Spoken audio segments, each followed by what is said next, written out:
And now, a special broadcast on JLTV. The Cantorial Concert from the main synagogue in Warsaw. It's part of the 10th annual Isaac Bashevis Singer Festival, made possible by the Shalom Foundation. And now to Warsaw, Poland, for this special, near 2-hour broadcast, and incorporated in the concert, the Portraits of Poland.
10th anniversary of the Isaac Bashevis Singer Festival. And I'm so very, very happy to be part of it. But I would also like to mention that the organizer, the wonderful lady, thanks to whom we are here, Golda Tenser, already 20 years earlier, in 1993, organized lectures and meetings named for perhaps the greatest Polish Jewish poet, Julian Tuwim. This is why I'm so happy to be a part of this festival and so happy to be able to tell you that JLTV, and here I have to thank the director of JLTV from Los Angeles, Phil Blazer, who is here with us.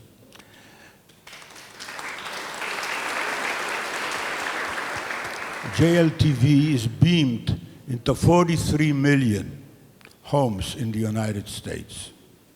And so I hope that all my friends in the United States will be able to witness this wonderful concert which we'll hear here today. And just a few more words. I want to really commend Golda for the rich choice, not just of music and theater, but also of all these lectures which we're hearing here, the debates, the symposia, the literary meetings, as for example today, with no less than the son of Isaac Bashevis Singer, Mr. Israel Zamir. Really, I would consider an adjunct of our new Museum of History of Polish Jews. And I'm so happy here to see the two people with us who really are so responsible for the building of this museum and who have done so much to make it really happen. And that is Marian Turski and Piotr Wyszlicki.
יחד עם שמך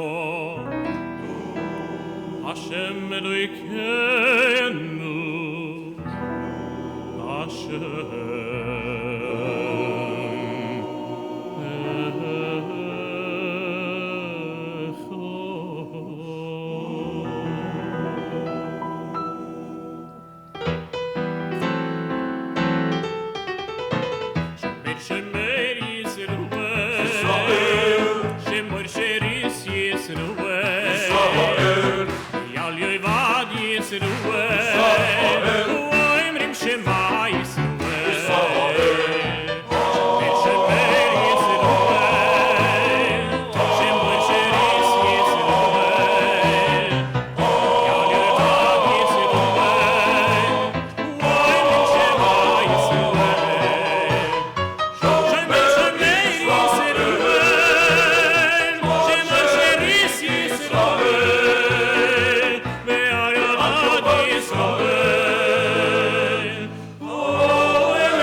Merigoi Kudosh Shemo Ereshiri Sam Kudosh Yahweh Yevadi Goi Kudosh V'yane Yoevad V'yane Yoevad V'yane Yevadi Goi Kudosh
Bisholosh Kiddushos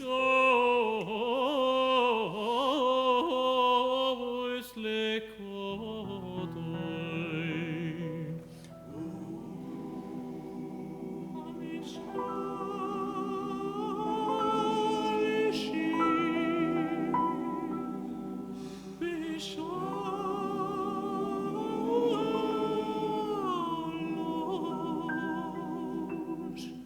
Kiddushos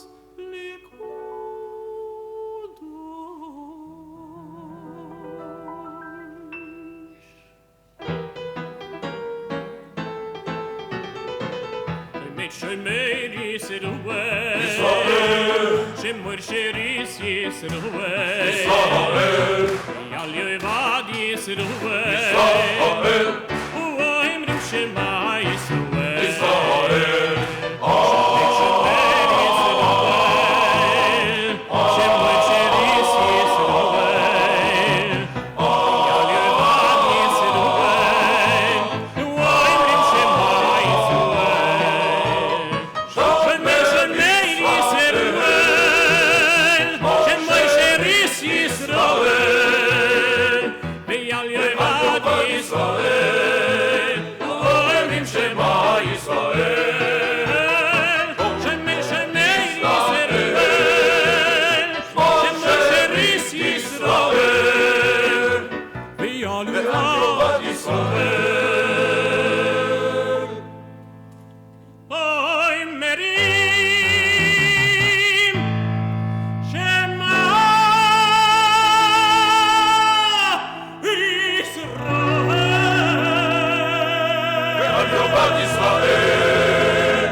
השם את אויבינו הקמים עלינו ניגפים לפניהם.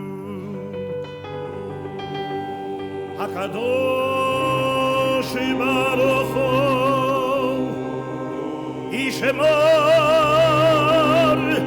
ויציל את חיילינו מכל צרה וצוקה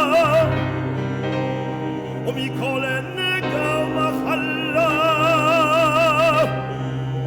וישלח ברכה והצלחה.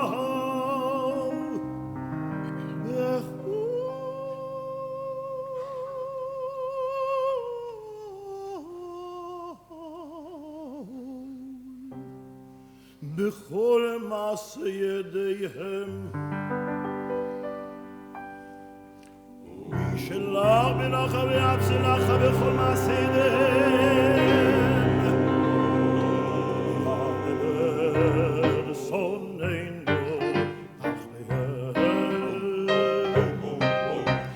אתם בכתר ישועה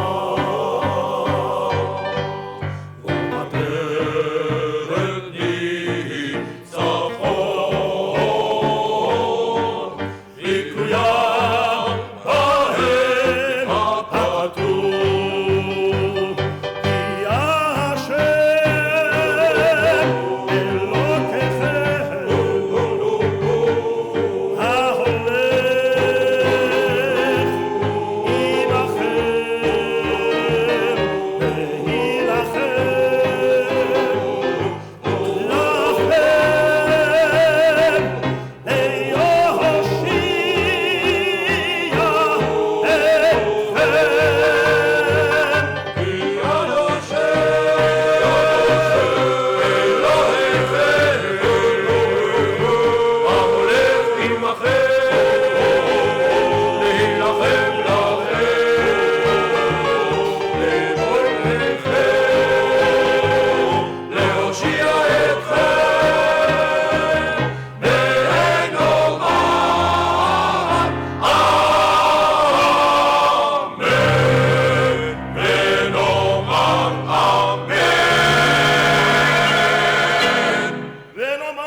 בדומי ברידתי, ברידתי אל שחר.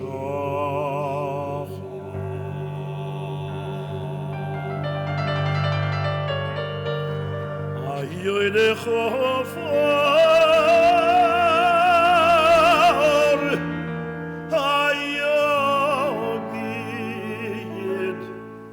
היגיד עמיתך,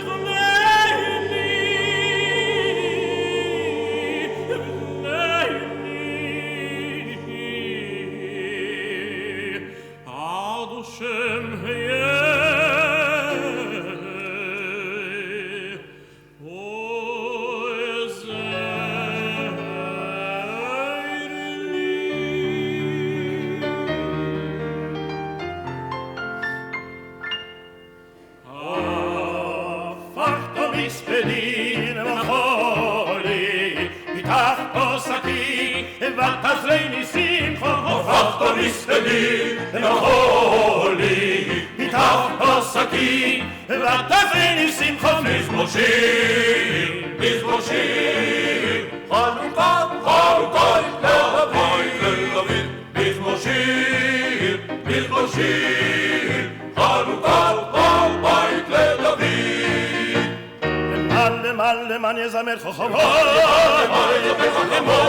למען יזמר חכמות, אלוהי דום, אלוהי דום, למען השם אלוהי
Es gibt nicht besser in der Welt jüdische Mame, oi wie bitter, wenn sie fällt, wie schön und lichtig ist in Haus, wenn die Mame ist da, wie treuerig finster wird, wenn Gott nimmt ihr auf Oilom Abo. In Wasser und Feuer wollte sie gelaufen vor ihr Kind. Nicht alt, nicht teuer, das ist gewiss die größte Sind. Oi, wie glücklich und reich ist der Mensch, was hat, als a schöne Matune geschenkt von Gott. Noch an altitschke jüdische Mame. Mama, Mama, Mama, mein. Wer ist euch bei dem Wiegele gesessen Tag und Nacht? Und wer hat bei euer kranken Bett kein Aug nicht zugemacht? Wer hat für euch gekocht und gebackt, gearbeitet und geschlaft? Und wer wollt für ihr Kind weggelegt, ihr letzte Kraft? Bei wem seid ihr alle teuer, alle fein und gut? Wer wollt für euch gegeben, ihr letzten Tropfen Blut?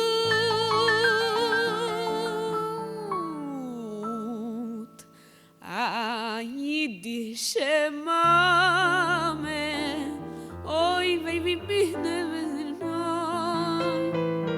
a jüdische Mame, oi wie bitter, wenn sie fällt. Wie schön und nichtig ist in Haus, wenn die Mama ist da. Wie treuerig finster wird, wenn Gott nimmt ihr auf Oilom Abo. In Wasser und Feuer wollte sie gelaufen vor ihr Kind. Nicht alt, nicht teuer, das ist gewiss die größte Sind. Oi, wie glücklich und reich ist der Mensch, was hat, als a schöne Matune geschenkt von Gott, noch an altitschke jüdische Mame.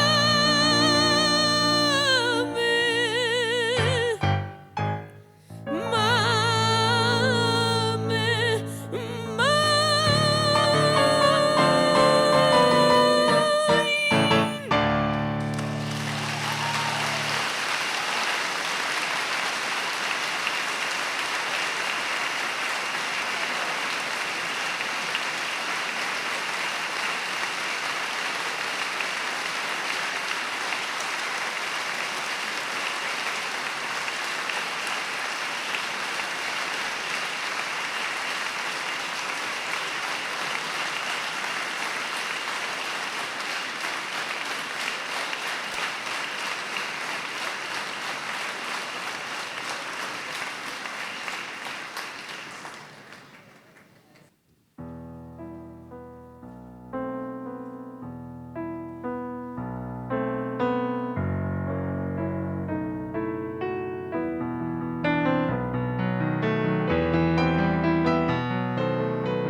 Sheif Kohanim La'avodosom Uleviim Leshiram Leshiram Ulezimram Ve'Hosheif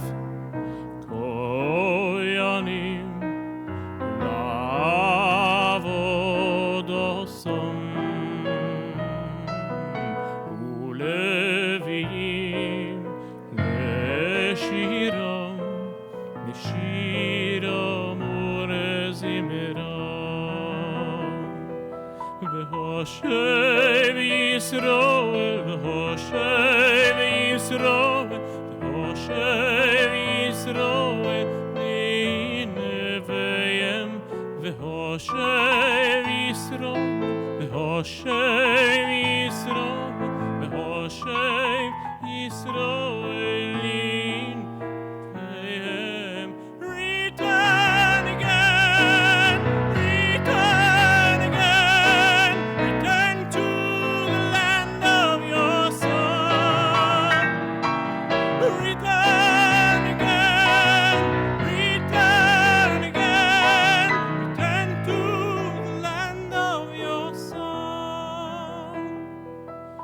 Return to where you were, return to what you were, return to where you were born and reborn again. Return to where you were, return to what you were, return to where you were born and reborn again. V'hoshev ekoyanim לעבוד עושם ולוויים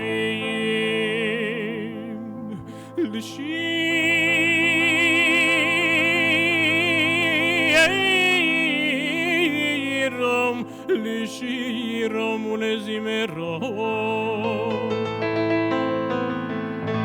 והושב כהנים לעבוד עושם ולוויים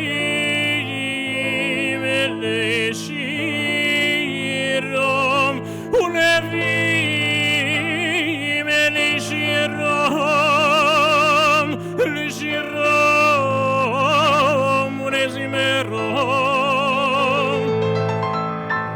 והושע כהנים לעבוד עושם ולוויים לשירם ולזמרם והושע כהנים לעבוד עושם ולוויים לשירם ולזמרם.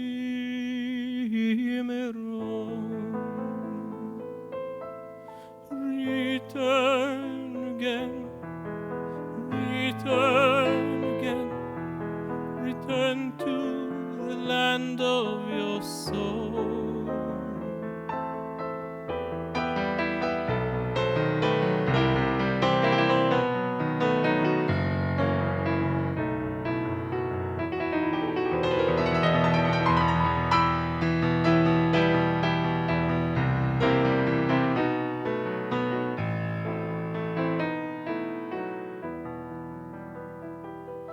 Return again, return again, return to the land of your son. Return again, return again, return to the land of your son. Powrócić gdzie byłeś, powrócić kim byłeś, powrócisz, powrócisz, narodzisz się znów. Powrócisz, gdzie byłeś, powrócisz, kim byłeś, powrócisz, powrócisz, narodzisz się znów. Powrócisz znów, powrócisz znów, powrócisz do kraju twoje dusze. Powrócisz znów, powrócisz znów, powrócisz do kraju twoje dusze. Powrócisz, gdzie byłeś, powrócisz, kim byłeś, powrócisz, powrócisz, narodzisz się znów. Powrócisz, gdzie byłeś, powrócisz, kim byłeś, powrócisz, powrócisz, narodzisz się znów. Return again, return again, return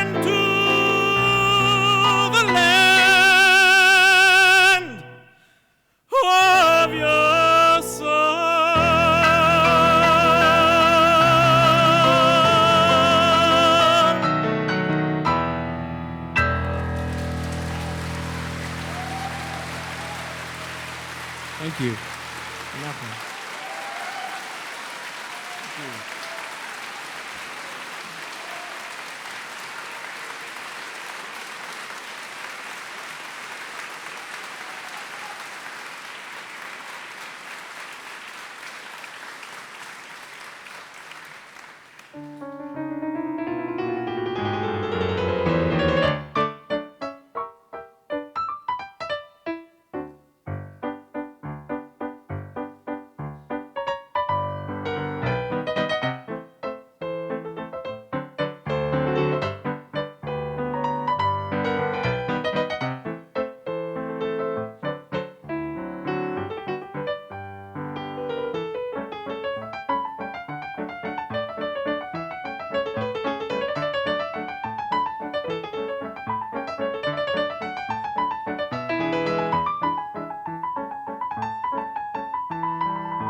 Shalom, Shalom, Ba'aretz. Shalom.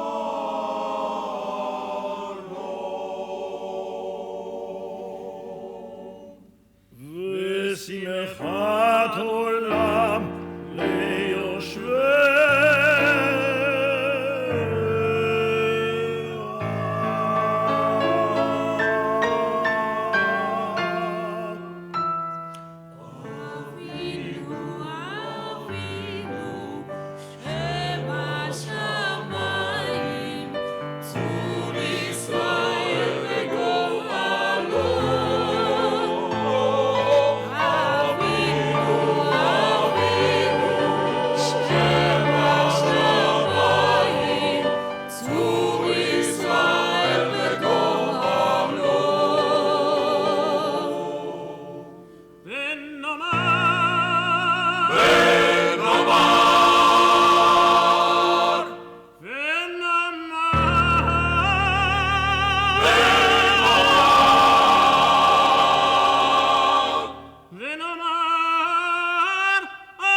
Do you like to have more? You like more? Okay.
Szanowni Państwo, wystąpili dla Was Menachem Bristowski przy fortepianie, Kolot Israel Choir pod dyrekcją Jakoba Rotnera oraz kantorzy Jakov Leber, Jakov Motzen i David Schnitzer.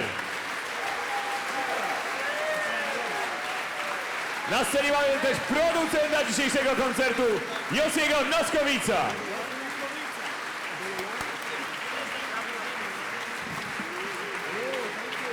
Drodzy Państwo, jak mówił pan ambasador Zwirawner, dziś jest powód do bycia szczęśliwym, do uśmiechów. Mam nadzieję, że tak też było, ale powiem Państwu szczerze, no chyba ich nie wypuścimy bez bisu. Jak już przylecieli taki kawał drogi, mamy nadzieję, że wystąpią dla nas jeszcze raz. Wielkie brawa, proszę Państwa, jeszcze raz. Jakov Leber, Jakov Motzen, David Schnitzer, Kolot Israel Choir pod dyrekcją Jakoba Rotnera, Menachem Bristowski zmierza do fortepianu i zapraszamy Państwa na bis.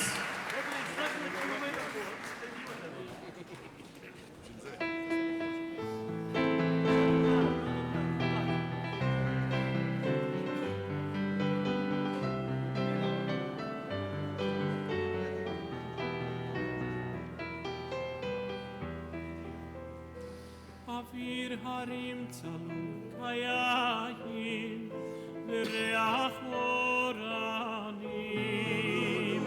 נישא ברוח הערביים מכל פעמונים ובתרדמת אילן ואבן שבויה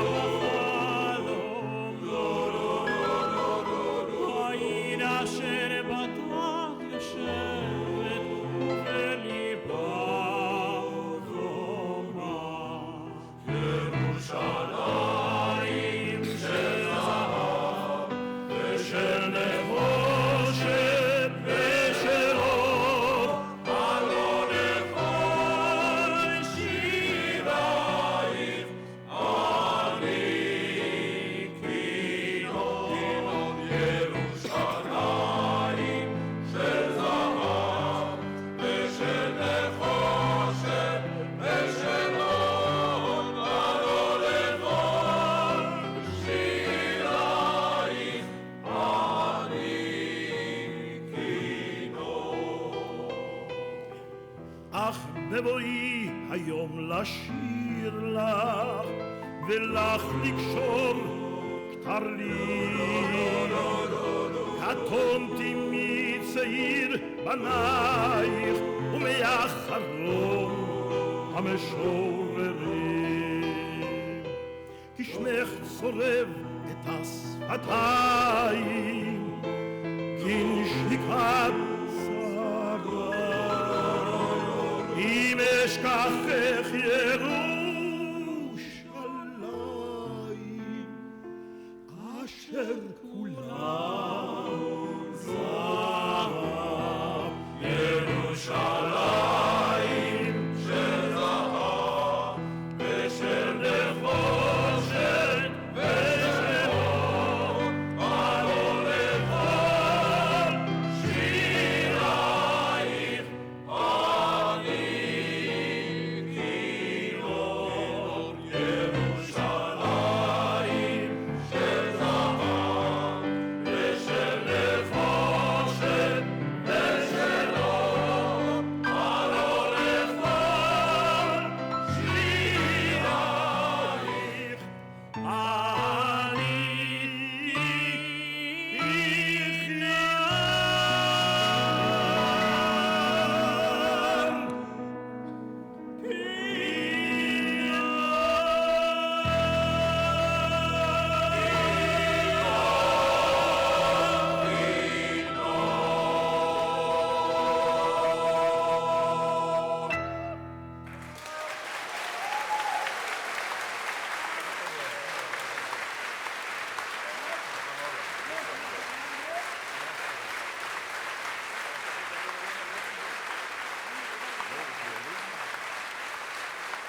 How do you explain to your friends in New York about what's happening in Poland?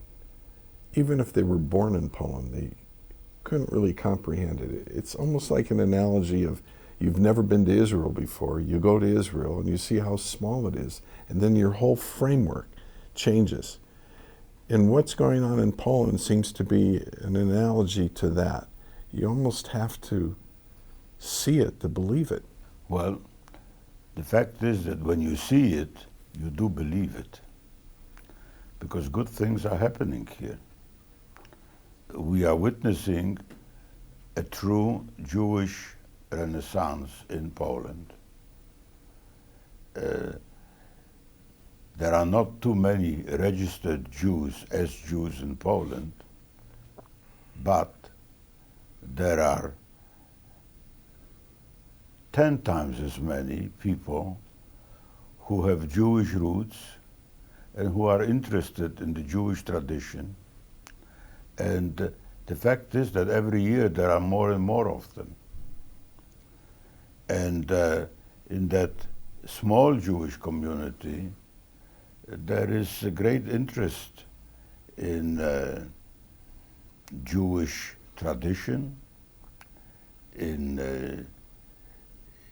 in Jewish history, that very long history, the kind of history that is very unique, and the kind of history which really not only all Jews can be proud of, but which formed, I would say, the cornerstone of the whole Western civilization. And we, Polish Jews, or descendants of Polish Jews, I think should be very proud of that. And certainly my children, who have been to Poland already a number of times, are proud of that. And I think that the museum, which will open its doors with the exhibition next year, will show hundreds of thousands of young people who will be coming here.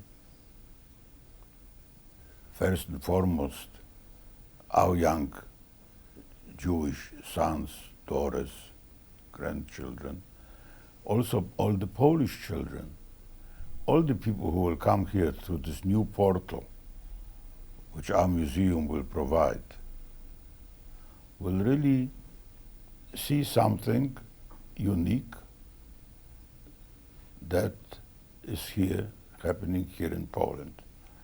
And this will be a very great difference between what the young people, Jewish people, young Jewish people, saw when they were coming in the last, say, 20 years, 25 years to Poland on these so-called marches of the living, where all they really saw was the triangle of death, the German death camps, which are important to know of and even to see in person. But there is so much more that also is important to see. You've become, in a sense, if not one of the leading Pied Piper for the Jews from Poland coming back to Poland, helping identify these positive missions that are out there in this country of Poland.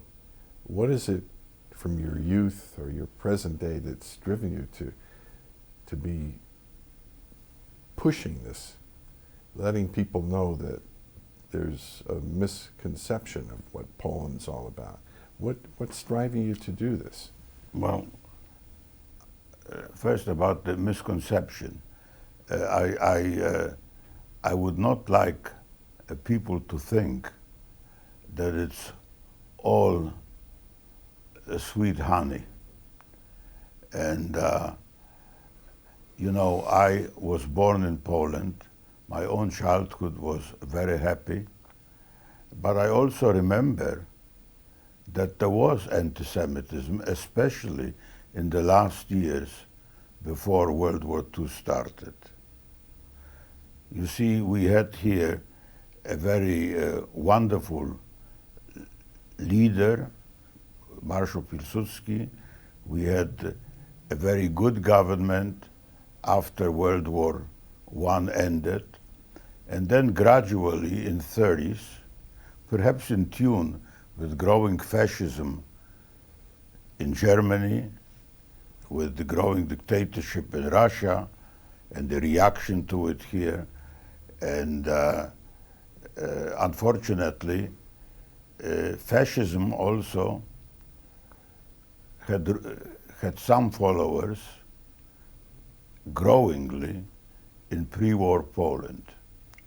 I remember as a child crowds of people congregating outside Jewish stores, singing, actually, these rhymed, "Don't buy at Jews, this is a good advice, because who buys in the Jewish stores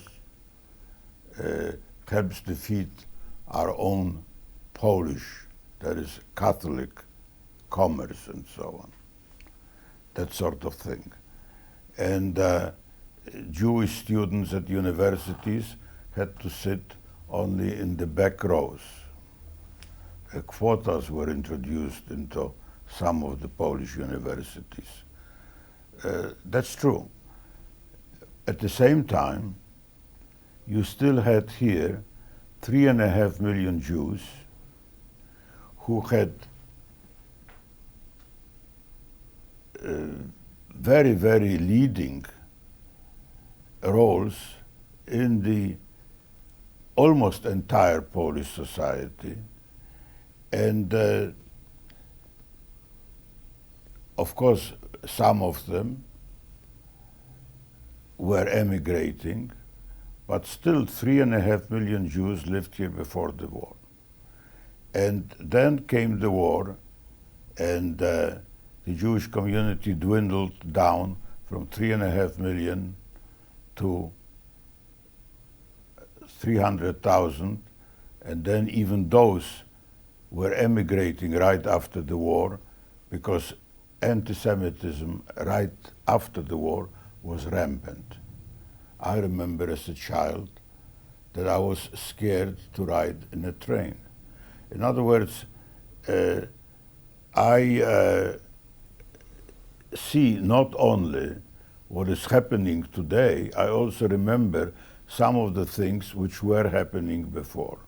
I am aware that even in today's Poland, you do have a section of society, not even a very small section, which still harbors anti-Semitic feelings. But against that, I see that, to start with, those anti-Semitic feelings are usually in the older people, those followers, let's say, of the very anti-Semitic priest, Father Rydzyk, and so on.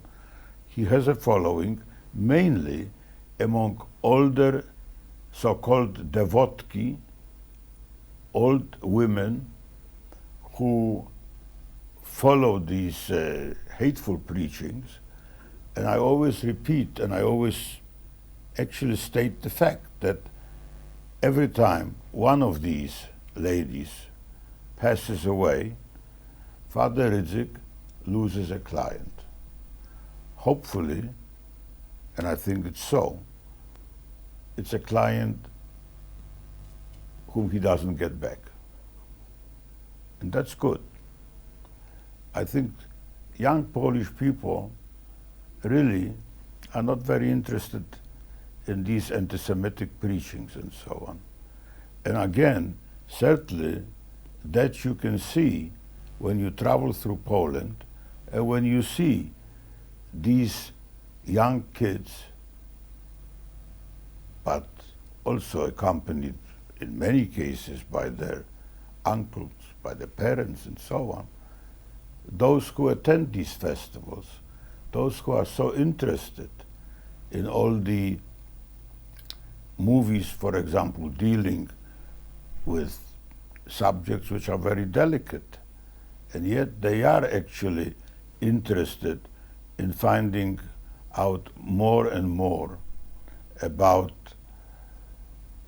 that society which once was actually our common, what they call in Poland, wspólnota, which unfortunately is today only a memory, but a memory which is very lasting, and I think a tradition here which is very honored. And again, I come back to our museum. Our museum, that new portal, will put it all in perspective.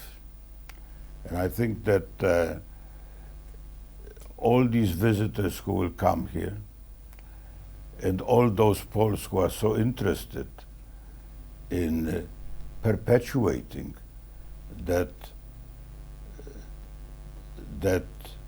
tradition, that bond, because it was a bond and it was a tradition and it was a very, very beautiful, long history, what we call in Polish wspólnota, common history, which produced so very, very much. You've had here a wonderful guest on your program, Constanty Gebert, who talked about the American Jews, some 80% of whom traced their ancestry to Poland. And he mentioned, for example, that Hollywood was born in Poland.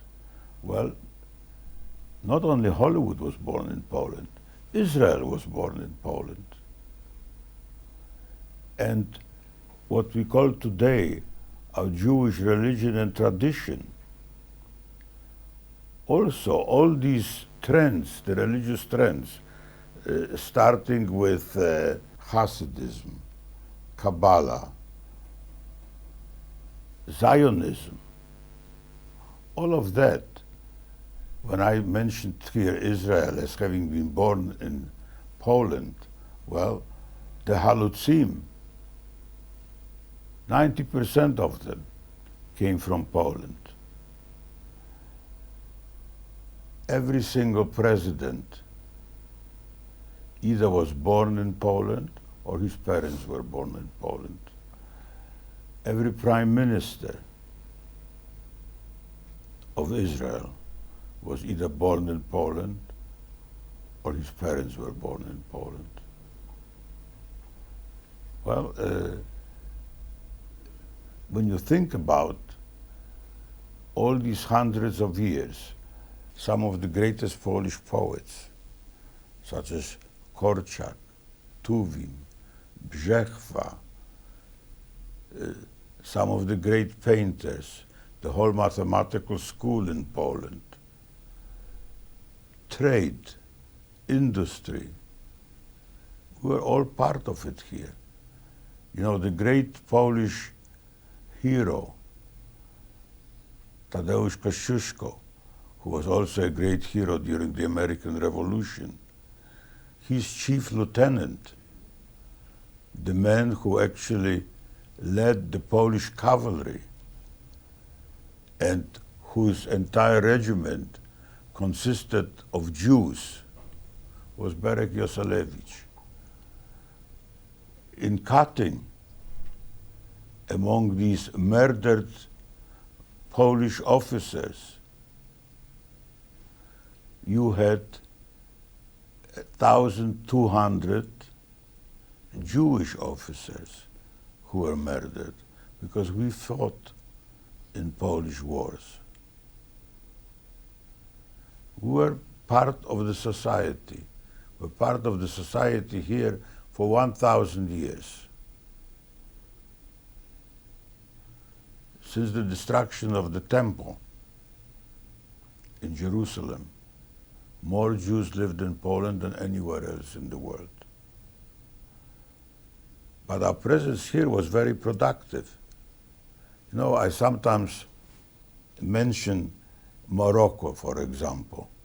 my son-in-law stems from a family, wonderful family, which immigrated from Marrakesh to Israel. In Morocco, some 450,000 Jews lived for centuries. Think about it, 450,000 Jews. We don't have very many. Do we have even a single person stemming from Morocco, from the Jewish society there, who won a Nobel Prize? For that matter, from some of these other countries. Compare that with the 32% of all Nobel Prizes which were awarded to Jews in the last 65 years. Think about it. 90% of them descendants of Polish Jews. Well, this was a very fertile relationship. And this is something that we should be very, very proud of. Again, our museum, the museum of that history, will show it. You will see it in Technicolor. You will hear all of that there, loud and clear. And I think that people who will visit it will be proud. And I think that my role here is to bring that tradition, all these things that we should be very proud of. I want my grandchildren to know about it. I want Polish children to know about it. And I want us to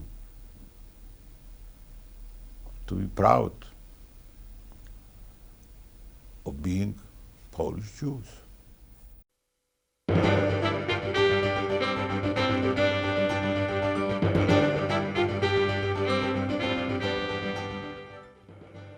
JLTV takes us back to 1939 in this docudrama starring Claude Rains as one of America's great patriots, the Jewish financier who financed the American Revolution, Chaim Solomon. Claude Rains as Chaim Solomon, 1939.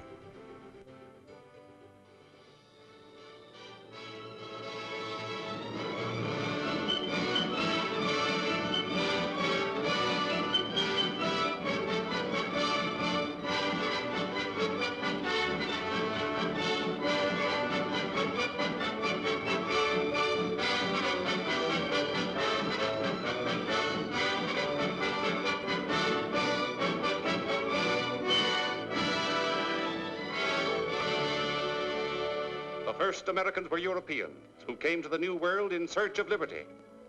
In the dangerous days of the Revolution, these people of many races and many creeds, long oppressed in their own native lands, dedicated their lives, their fortunes, and their sacred honor to the creation of a free America.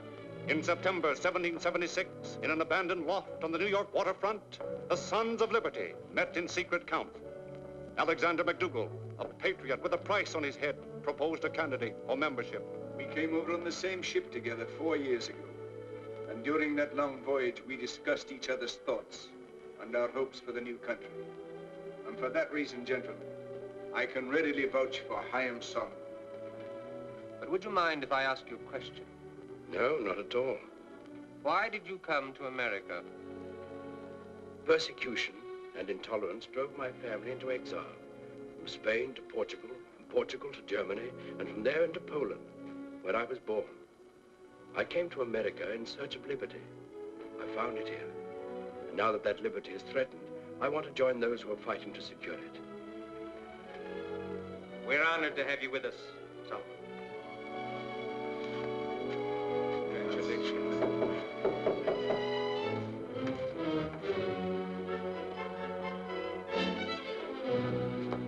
transports have just passed Sandy Hook. That means General Howe will soon take possession of New York. In that case, gentlemen, I suggest we give him a very, very warm reception. On September 20th, 1776, General Howe occupied New York. His reception was indeed a warm one, for the city he entered blazed an ominous warning that the torch of American liberty flamed ever higher.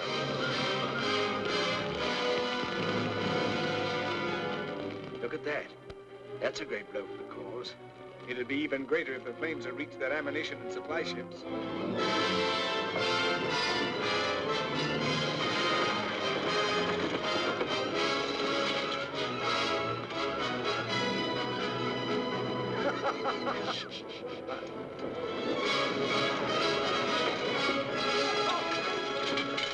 Search every house. Arrest all suspicious characters.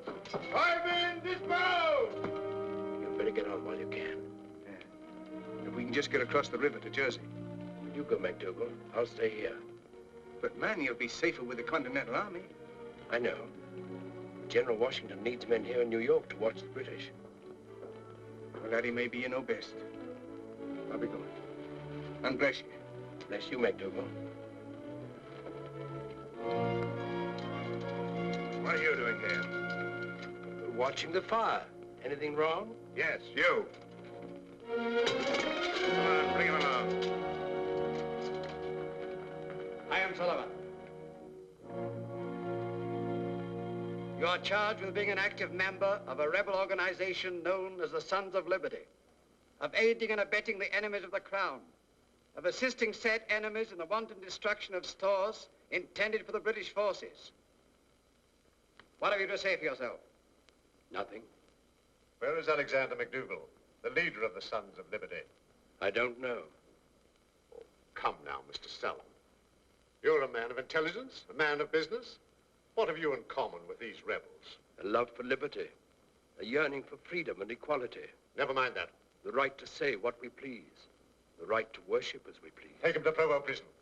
That may change his mind. Haim Solomon remained in prison under sentence to be hanged. Being a master of languages, his life was spared and he was made an interpreter at British headquarters.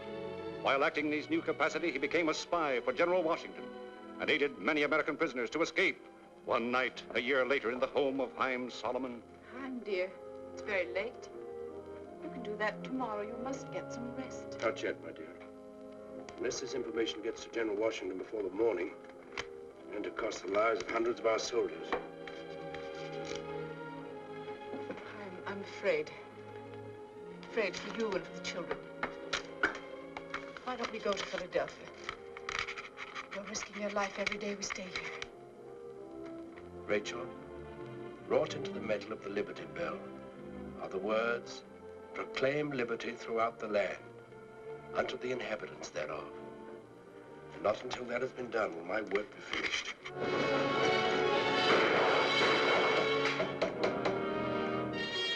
Hi. We're lost. What is it? The British know by spying. They know everything. They've arrested McDougal. McDougal? Yes, and the Provo guard is right at my heels. Bolt the door, Rachel. Yes. Get this letter to General Washington. You'll find him encamped on the main road to Princeton. Now help me with this tape. But, Haim, it's useless. The neighborhood is full of soldiers. Full of an army. Open this door in the name of the Crown. Follow the tunnel. It will lead you to the river. I'll never get through, Haim. You must. Open this door in the name of the Crown. The man entered this house. Where is he? Oh, you must be mistaken, Sergeant. Your lies won't save him. Come on, search the place.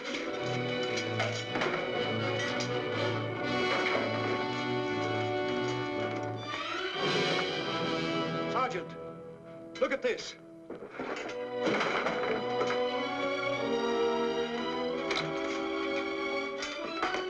There's a tunnel down here, Sergeant. Our man got away. You'll hang for this. No! Haim, no, no!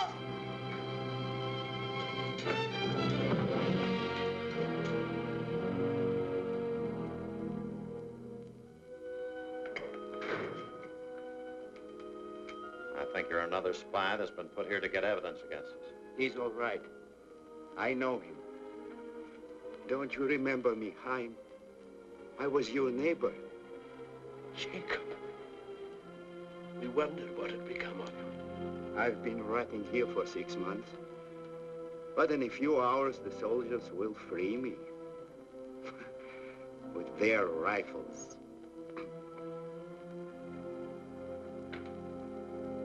Chaim, have you got a Bible with you? Oh, no, I'm sorry, Jacob. Not for me.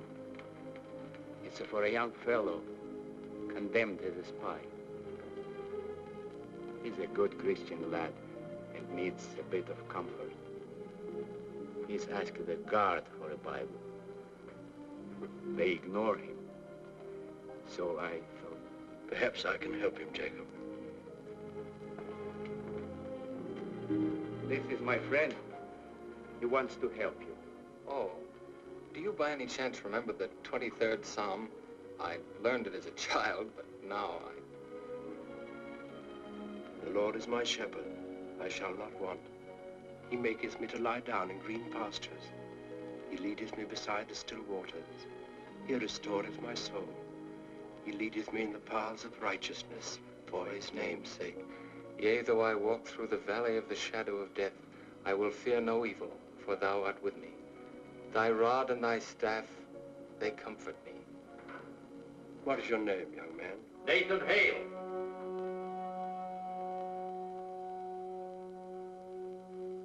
Goodbye. Thanks.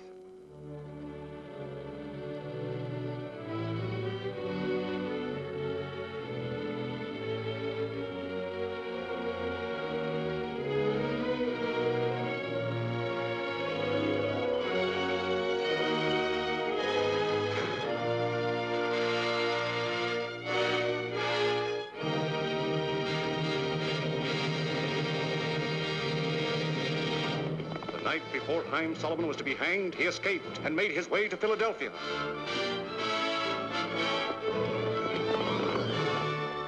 (1781), 3 years of bitter reverses, and George Washington still fought on against tremendous odds. Many of our troops are so nearly naked that they cannot leave their quarters. Even my officers are in such dire distress that they... Colonel Tillman and Mr. Rolat Morris, sir. Ah, I'm glad to see you, gentlemen. Thank you, sir. We have bad news, sir. Yes? The militia are deserting in hundreds and marching to Philadelphia to lay their claims before Congress. They say that if money isn't raised to pay them, feed them, and clothe them properly, they'll lay down their arms and surrender to the enemy. Harsh measures are needed, sir. Not harsh measures. But money is needed most of all.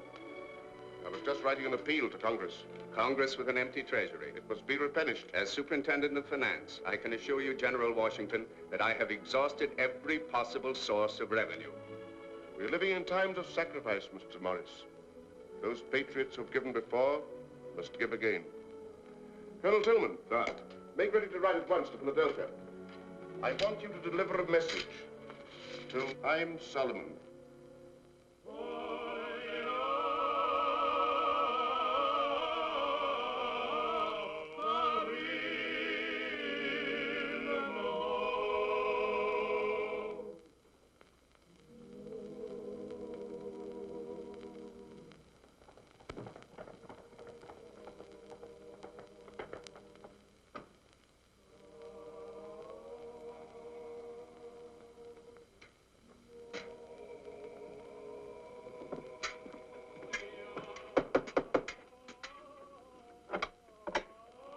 Mr. Chaim Solomon here. Yes, but the Holy I'm Service... sorry, but I must see him. General Washington's orders.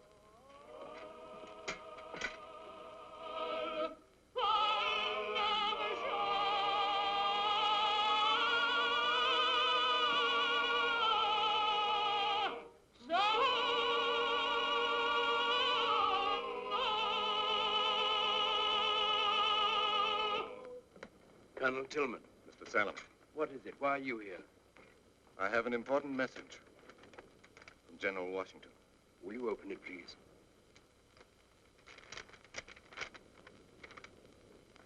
Hi. Have you forgotten that this is the eve of atonement? I'm sorry, Rabbi, but this is very urgent.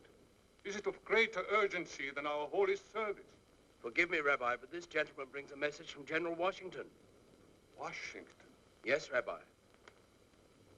May I speak to the congregation? An appeal from General Washington must be heeded. God will forgive us.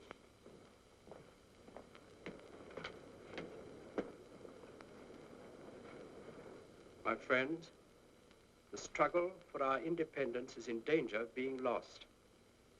General Washington has no money, food, or clothing for his ragged army. He has asked us to help him raise the $400,000 he so badly needs. I know that you've given, even beyond your means, but now we must give again. It isn't charity, I ask. It's an offering to the cause of liberty, a cause sacred to us above all others, because centuries of bitter persecution have taught us the value of liberty.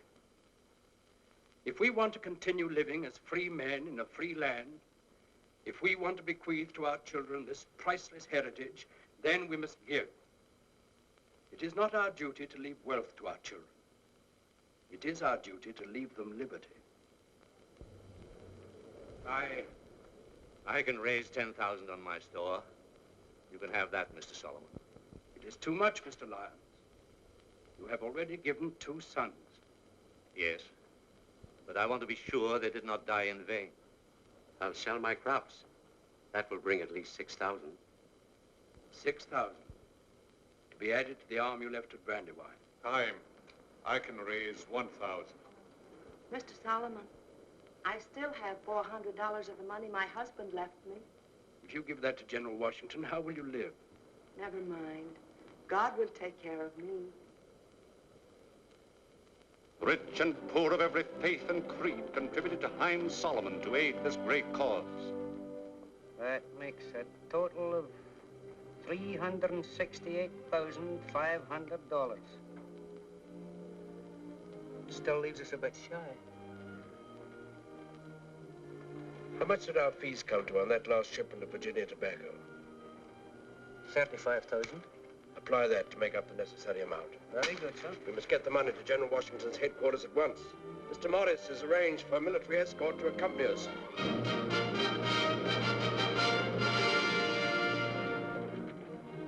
I don't know how we're going to keep going after we've used up this money. Washington prolongs his campaign against Cornwallis beyond reason. Sometimes I think he's too cautious. You mustn't lose faith in him, Mr. Morris. General Washington's going to win. One day, America will appreciate his suffering and his courage. But the Hessians learned of the shipment of gold and planned to seize it. Have you seen them? Yes, Captain. They're following the mill road, not half a mile from here. And the escort? Not more than 10 men, sir. They have the money with them. I saw the chest with my own eyes. Good work. Forward.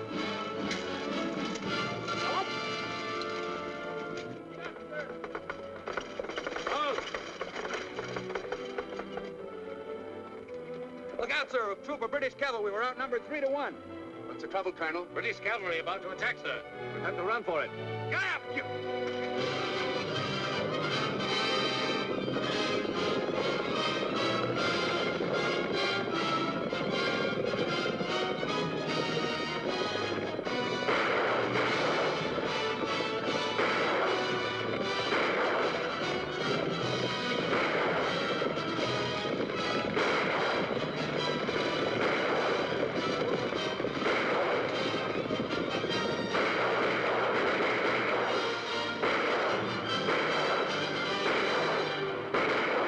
General Washington had foreseen such an attack and sent troops to the rescue. The day was saved, but darker days were to follow. Defeat dogged the steps of Washington's ragged army, but he did not despair. In one last desperate attempt, he planned to trap the victorious troops of Lord Cornwallis at Yorktown.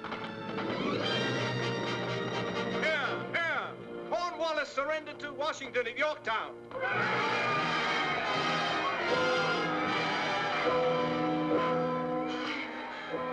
You hear that? The Liberty Bell.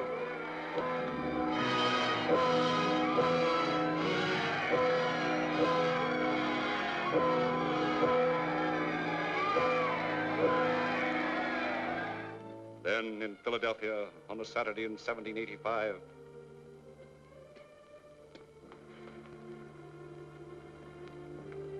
I prepared some of the broth the doctor ordered for you. Thank you, my dear. Mr. Solomon, We've sent a memorandum of your government securities from the Treasury Office. I've looked it over very carefully, and it's quite correct. They want you to sign it at once. Not today, McGray. Fine. But, sir, if you'll just sign it, we may get a payment on the day. Angus, the Lord rested on the seventh day. You forget it is the Sabbath. I know that, sir. But we're sore pressed for funds in the business. And besides, you'll need money for your doctors and your household expenses. Oh, my dear. Tell them to bring it back to me on Monday. But those years of sacrifice to the cause of freedom had taken their toll. And when Monday came... It's no use. I'm afraid he won't be able to sign anything today. Rachel?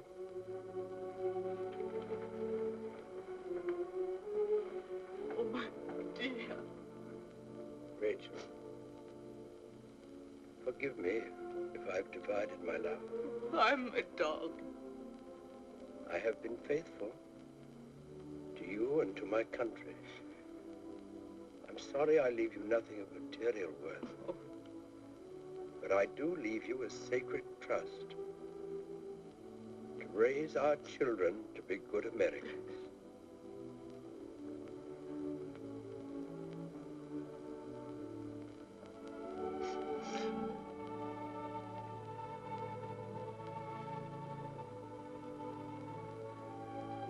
We hold these truths to be self-evident, that all men are created equal, that they are endowed by their Creator with certain inalienable rights: life, liberty, and the pursuit of happiness.